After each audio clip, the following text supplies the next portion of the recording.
Drainage to diamond అనే కాన్సెప్టుతో పిఠాపురంలో pilot ప్రాజెక్టును అమలు చేయాలని నిర్ణయించారు డిప్యూటీ సీఎం పవన్ కళ్యాణ్. ఈ ప్రాజెక్టు రాష్ట్ర వ్యాప్తంగా అమలైతే గ్రామీణ ప్రాంతం నుంచి ఏటా 2,600 కోట్లకు పైగా ఆదాయం వస్తుందన్నారు. దాదాపు 2.5 లక్షల మందికి నెలకు 9,000 జీతంతో ఉపాధి కల్పించవచ్చన్నారు పవన్ కళ్యాణ్. ఘన ద్రవ్య వ్యర్థాల నిర్వహణపై చేపట్టిన వర్క్ షాప్లో SLRM ప్రాజెక్టుపై అధికారులు పవర్ పాయింట్ ప్రెజెంటేషన్ ఇచ్చారు. పైలట్ ప్రాజెక్టుగా పిఠాపురంలో దీన్ని చేపట్టనున్నట్లు పవన్ తెలిపారు.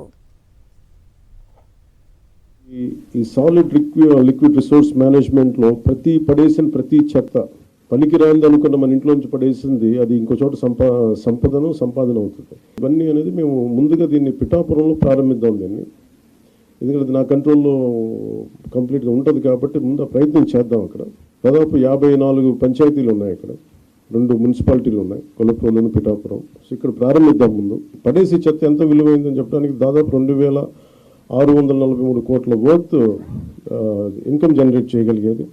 అలాగే దాదాపు 2,50,000 మందికి ఇది ఉపాధి కల్పిస్తుంది.